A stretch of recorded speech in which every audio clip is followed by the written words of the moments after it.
नमस्कार. निरामय जीवन टॉक्स या माझ्या यूट्यूब चॅनलमध्ये मी आयुर्वेद तज्ज्ञ विनीता कुलकर्णी तुम्हा सगळ्यांचं मनापासून स्वागत करते. बाहेर मस्त पावसाळी हवामान आहे, छान हिरवीगार वनश्री आहे. अशा छान वातावरणात तुम्ही जर सहलीला जायचं नियोजन करत असाल तर त्यामध्ये खरंच चुकीचं काहीच नाही. पण आपलं मन जे ठरवतं ते प्रत्येक वेळेला कृतीत येतंच असं नाही. याचं कारण असं आहे की उन्हाळा संपल्यानंतर ज्या वेळेला पावसाळा सुरू होतो, पावसाची चाहूल लागते, त्यावेळेला आपलं शरीर ह्या ऋतूबदलाला पटकन ॲडजस्ट होत नाही आणि मग सर्दी, खोकला, ताप, घसादुखी अशा विविध लक्षणांनी लोक त्रस्त होऊन जातात. अगदी लहान मुलांपासून ते वृद्धांपर्यंत ही लक्षणं आपल्याला जाणवत असतात. पण याच्यासाठी थोडी काळजी जर तुम्ही घेतली, थोडं पथ्य सांभाळलं तर नक्कीच त्याचा चांगला फायदा तुम्हाला होणार आहे. याच्यासाठी गवती चहा आणि तुळस हे सगळ्यांना माहिती आहेच. गवती चहाच्या 4-5 काड्या आणि तुळशीची 4-5 पानं जर 1 कप पाण्यामध्ये उकळून ते पाणी गरम स्वरूपात तुम्ही जर रोज घेतलं तर तुमची प्रतिकार क्षमता वाढायला मदत होते आणि कफही कमी व्हायलाही मदत होते.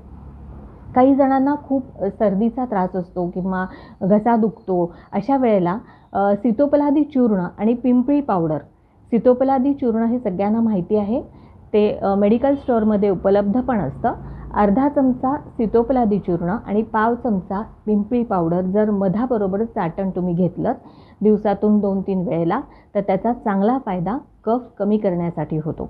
घशामध्ये जर चिकटा असेल तरीसुद्धा ह्या चाटणाचा फायदा तुम्हाला होतो. काही जणांना खूप कोरडा खोकला असतो. आता कोरडा खोकला ज्या वेळेला असतो तेव्हा सीतोपलादी चूर्ण अर्धा चमचा आणि पाव चमचा ज्येष्ठमध पावडर जर तुम्ही तूपमधाबरोबर चाटण घेतलं तर त्याचा चांगला फायदा होतो. तूप मध हे चाटण घेताना तुपाचं प्रमाण जास्त आणि मध कमी किंवा मध जास्त आणि तूप कमी, तुमची लक्षणं जशी आहेत त्यानुसार हे प्रमाण हे कमी जास्त ठरू शकतं. पण तूप आणि मध हे कधीही समभाग घ्यायचं नाही, हे अत्यंत महत्त्वाचं आहे. डायबेटीस ज्या लोकांना असतो, शुगरचा त्रास, त्यांनी मात्र सीतोपलादी चूर्ण वापरायचं नाही. त्यांनी पिंपळी पावडर पाव चमचा आणि ज्येष्ठमध पावडर पाव चमचा हे चाटण तुपाबरोबर घेतल्यास चांगला फायदा होतो.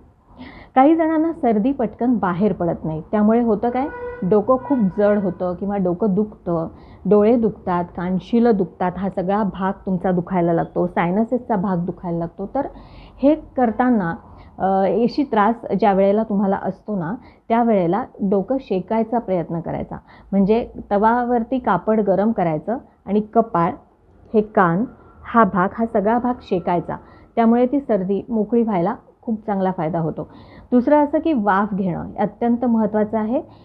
पाण्यामध्ये तुळशीची पानं आणि निलगिरी तेलाचा 1 थेंब टाकून जर तुम्ही वाफ घेतलीत तर त्याचा चांगला फायदा होतो सर्दी मोकळी होण्यासाठी. किंवा तुळशीची पानं आणि थोडासा कोबी जर किसून तुम्ही त्यात घातलात तरी देखील चोंदलेलं नाक मोकळं व्हायला खूप फायदा होतो. काही जणांची अशी तक्रार असते की दिवसभर आम्हाला फारसा त्रास होत नाही, पण रात्रीच्या वेळेला मात्र नाक आमचं बंद होतं, नाक चोंदतं, त्यामुळे श्वास घ्यायला त्रास व्हायला लागतो. अशा वेळेला रात्री झोपताना तुम्ही जर शेकलत कपाळ आणि कानशिलं तर त्याचा चांगला फायदा होतो. दुसरं असं की साजूक तूप, आपलं घरचं किंवा बाहेरचं तूप कुठलंही चालू शकतं.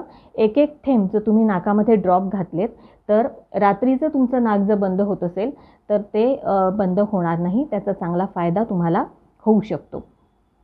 आता ही जरी लक्षणं आपण या लक्षणांवरती उपाय बघितले असले तरी काही जणांना खूप जर कफ असेल, छातीमध्ये कफ खूप असेल, भरपूर प्रमाणात तो पडत असेल किंवा श्वास घ्यायला त्रास होत असेल तर मात्र ताबडतोब तज्ज्ञांचा सल्ला घ्यावा आणि व्यवस्थित औषधी योजना करावीत. कारण ह्याच्यावरती औषधी योजना आयुर्वेदात प्रभावी आहेच. पण मी मागे जसं म्हटलं होतं की प्रकृती आणि रुग्णांची लक्षणं ह्यानुसार तुम्हाला ती औषधं बदलावी लागतात, त्याप्रमाणे तुमचा डोस ठरवायला लागतो. म्हणून तज्ज्ञांचा सल्ला घेणं अत्यंत महत्त्वाचं आहे. आणखीन महत्त्वाचं काय की एक्सरे काढायचा असेल किंवा तुमच्या काही तपासण्या करायच्या असतील तर तज्ज्ञ तुम्हाला व्यवस्थित सल्ला देऊ शकतात. त्यामुळे योग्य वेळेला डॉक्टरांचा सल्ला घेणं हे अत्यंत गरजेचं आहे. आणखीन सगळ्यात महत्त्वाचं म्हणजे पथ्य. पथ्यामध्ये कफ निर्माण होणार नाहीत असे पदार्थ तुम्ही सेवन केले पाहिजेत. ज्याने कफ होतो ते टाळले पाहिजेत. आता कुठले पदार्थ टाळले पाहिजेत तर केळी. लोकांना केळी खायची सवय असते. केळं हे अत्यंत चांगलं असतं तब्येतीला, पण त्याने कफ खूप वाढतो.